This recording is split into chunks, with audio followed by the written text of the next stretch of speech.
अब आते हैं इस सवाल पर कि भारत और इंडिया में से क्या सही है। संविधान सभा में इस पर खूब बहस हुई थी। यह हमारे संविधान का अनुच्छेद 1 है और उसमें लिखा हुआ है India that is Bharat shall be A union of states. बड़ी इंटरेस्टिंग बात है कि उस समय डिबेट थी कि भारत का नाम भारत रखें या इंडिया रखें। कुछ लोगों ने आर्यव्रत भी कहा, आर्यव्रत कहा, कुछ ने हिंदुस्तान कहा, सब नाम चले।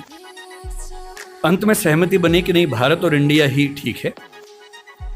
नेहरू जी ने खुल के तो नहीं, पर नेहरू जी के पर्सपेक्टिव से जो बात वहां पर ज्यादा आई वो ये थी कि हमारे संविधान के बनने की प्रक्रिया में जो बहुत सारे एक्ट थे जो अंग्रेजों ने बनाए थे, जैसे इंडिया इंडिपेंडेंस एक्ट 1947 का है, 1935 का एक्ट था, उन सब में इंडिया का इस्तेमाल था।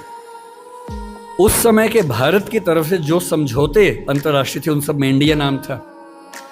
पश्चिम की दुनिया हमें इंडिया के नाम से जानती थी, अमेरिका हो, फ्रांस हो, कोई भी हो, सब इंडिया जानते थे।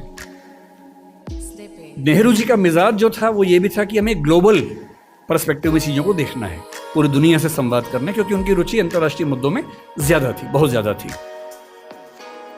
मेरे ख्याल से इन सब वजहों से तय हुआ कि हम अपना नाम इंडिया रखेंगे, पर इंडिया के बराबर महत्व भारत का भी रहेगा। तो लिखा गया India that is Bharat. India जो कि भारत है, राज्यों का एक संघ होगा।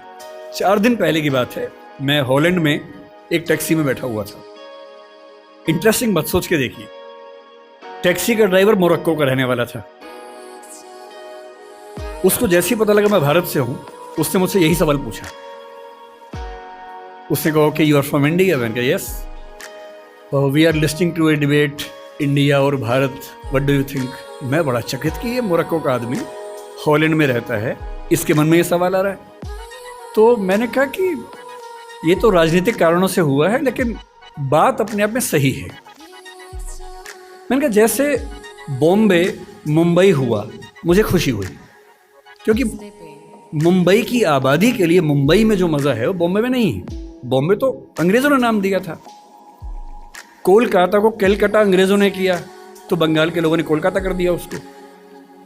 दिल्ली को दिल्ली के लोगों ने दिल्ली कर दिया, दिल्ली ही बना के रखा हुआ है, DILLI, ये होना चाहिए। काहे के दिल्ली भाई, हम क्यों दिल्ली बोलेंगे दिल्ली को? ये सारे तर्क अगर सही हैं, अगर बर्मा का नाम म्यांमार होना सही है क्योंकि उनकी जनता की आवाज तो म्यांमार में है, बर्मा में नहीं है। श्रीलंका और सीलोन की डिबेट में वो अपने आप को सीलोन ना मानना चाहिए, श्रीलंका मानना चाहें, क्योंकि उनकी भाषा श्रीलंका बोलती है।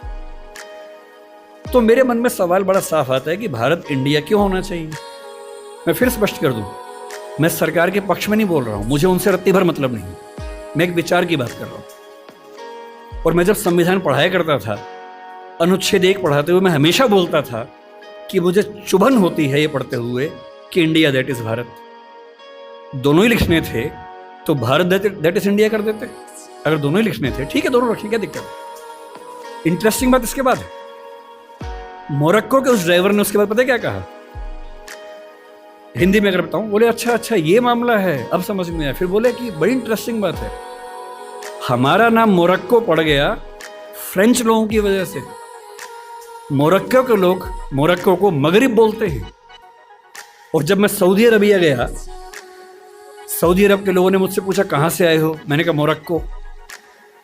उन्होंने इस भाव से देखा कि मैं पागल हूं, बोले नहीं, मगरिब से आए हो। अगर मगरिब की आबादी खुद को मगरिब कह के खुश है, तो उसे फ्रेंच लोगों की वजह से मोरक्को क्यों कहा जाए?